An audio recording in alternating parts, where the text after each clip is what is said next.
From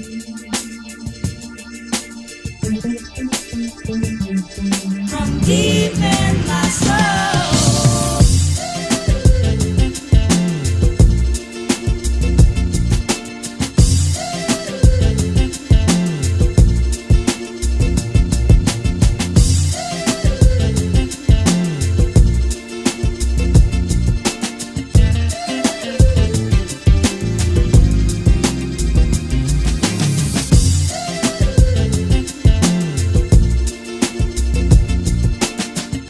What's up guys, Ortega Drives back again with another 240Z build video. Last video, I went ahead and put the sound deadening material back into the car. It looks really good inside, so now I'm going to start using a Corvette style ECU with a standalone style wiring harness. I've got a hole that I cut, and I'll show you how I passed. Well, I'm going to be passing it through the wiring harness or the firewall. And yeah, so it's incredibly hot out today. It's like 100 degrees in Texas, so this should be a lot of fun. So let's get rolling.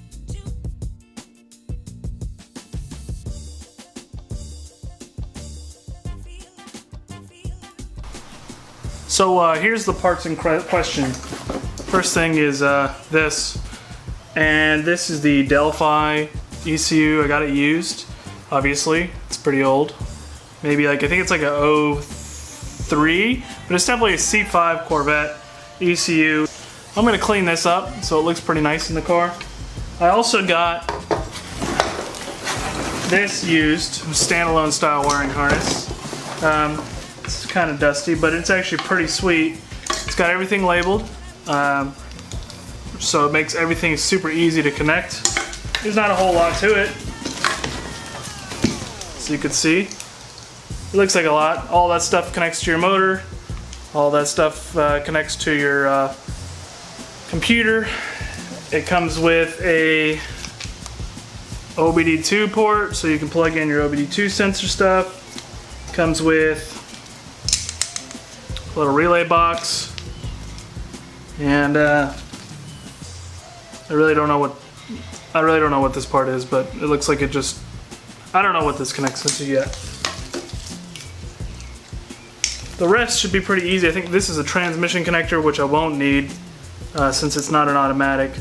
This is driver side injectors. I mean, everything is labeled really, really easily. So I'll get this wiped down, cleaned up, plumb this through the firewall, find a place to mount the ECU box after I clean it up. I think I'm just gonna paint, or just, I don't know. We'll see how it cleans up. Find a place to mount this inside the car. My wife scared me. Find a place to put this inside the car and go from there.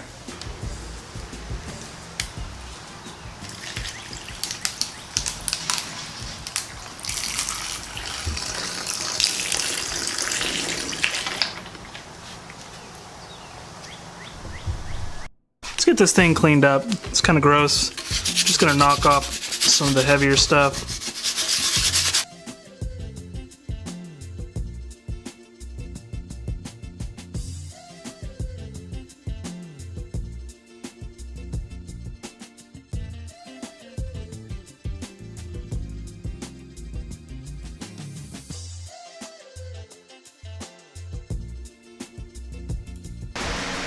So this is what I did for passing the wiring through. Cut a hole and then went on Jegs and ordered these aircraft style pass-through. You riveted them and then you, can you see that? You rivet those in and then you heat up the rubber in the middle whenever you pass your wiring through, and it makes a sealed connection. After inspecting, I thought I might have been able to pass the wires through without having to take the dash out, but it doesn't look to be that way. I think I'm going to have to take the dash out, which I'm not excited about at all. Yeah. I need to remove the dash. I didn't realize that I'm going to have to do this, so I got my friend and my cousin, Georgie. I'll link his YouTube channel below if you're interested in checking his vlogs out. So we're going to go ahead and start working on pulling this out. so I can pass that through. So this video is probably going to be like 2 parts. Part 1 is going to taking this dash out and everything. Part 2 is going to be wiring everything up. So doing some reading, need to take these bolts along the top of the dash out, and these bolts along the side, these ones here along the side of the radio, and then I think there's like 6 more under there that I'm gonna have to try to look for.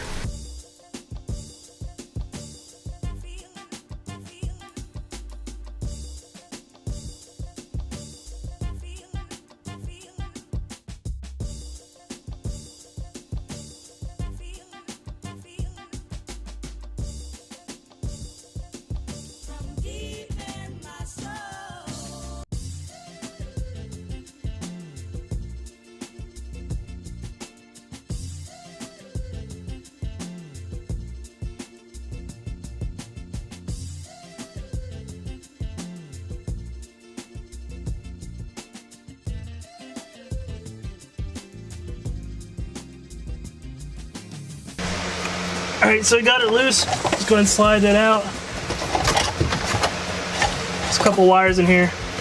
Alright, I gotta get these wires off. Just go ahead and slide that out. That's what she said. That's what she said. So, current update. We were going to go ahead and pull this whole dash out. But instead, I think we can access it just by removing this heater core. And the heater, I guess this is the box that moves the air in different places. I don't know what the name of this thing is. But obviously I lost my 10mm crescent, so I got to get two of the bolts in the back. And to remove this, there's 4 bolts, 2 at the bottom and 2 at the top, and the whole thing should come out. But the way this works, if you've never seen one of these, is this is your defroster. Whenever you open it up, you know, it'll route the hot air up into the top, and then you also have your heater control valves for the bottom to come out of the side vents, but you have to remove those altogether. But I think this might work better because I still need to replace the heater core, and I need to move this whole box out of the way to pass the wires through for the standalone harness. So it's kind of good that I'm probably taking this out anyway. And I really didn't want to take the whole dash out, so I'll give this a good clean back here and keep going on that. Alright guys, that concludes part 1 of 2 most likely videos. So yeah, so this will just be the halfway point for this small 2-part series on removing the dash, aka the heater core pass-through wiring video extravaganza. Thank you guys. If you enjoyed this, make sure you hit the like and subscribe button for some more content. The new one should be releasing again this week. And yeah, that should be fun. So, until next time guys, have a great day. Peace.